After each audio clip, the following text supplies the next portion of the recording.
Okay, so we're here at part 2 of the WELL R4 MP7A1.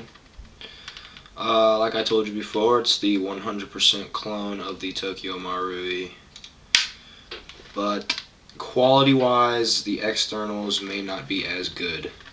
Since this is China, it's a little, scratched up and such, but it's not really that much of a problem.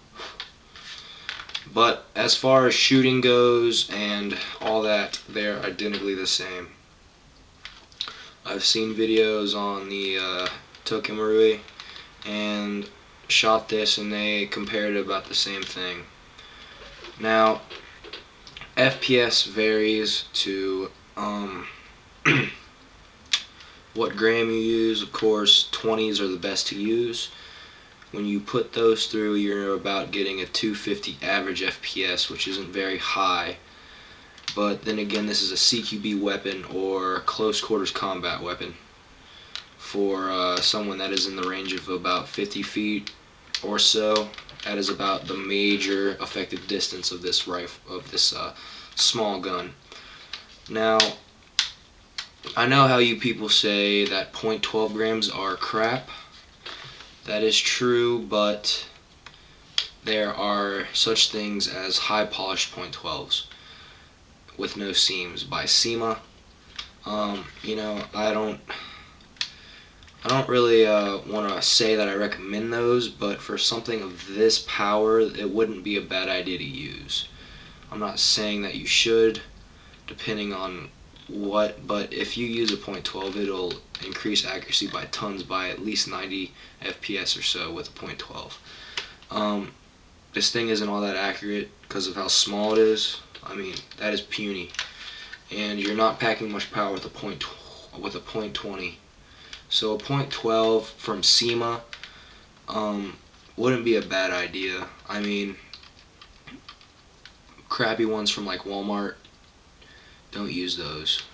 But SEMA has seamless BBs with high polish.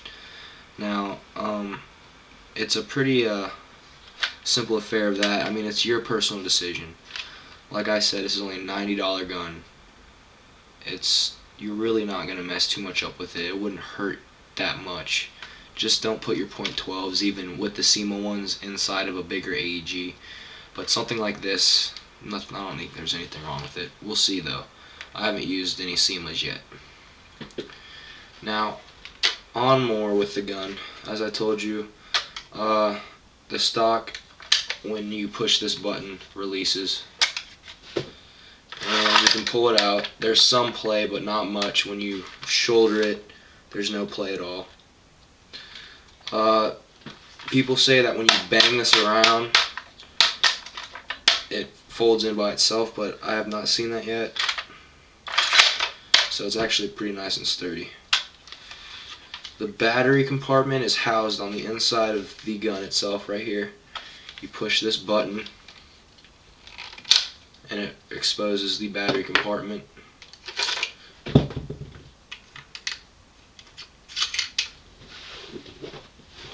The battery will come out when you pull this tab. The battery is a 7.2 micro battery, 400 milliamp, very small.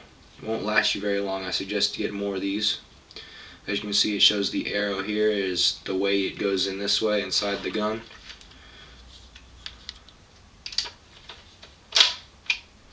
You basically just put your tip back on.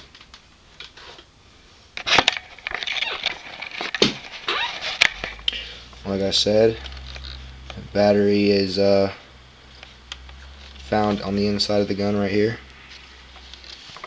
Can be removed by pushing the button here and pulling. Then you have your flash hider assembly. Flash hider can screw off, and you can put on a 14mm adapter for a silencer. I see no point of that. And if you pull this tab here, it has the battery. Like I said, 7.2 micro battery, 450 milliamp. You just slip this back on.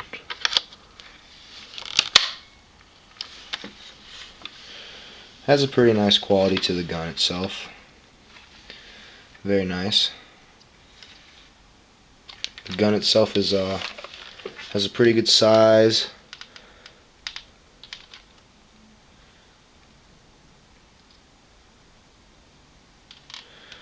This is the end of part 2. In part 3, I will show you a little firing demonstration and finish this bad boy up.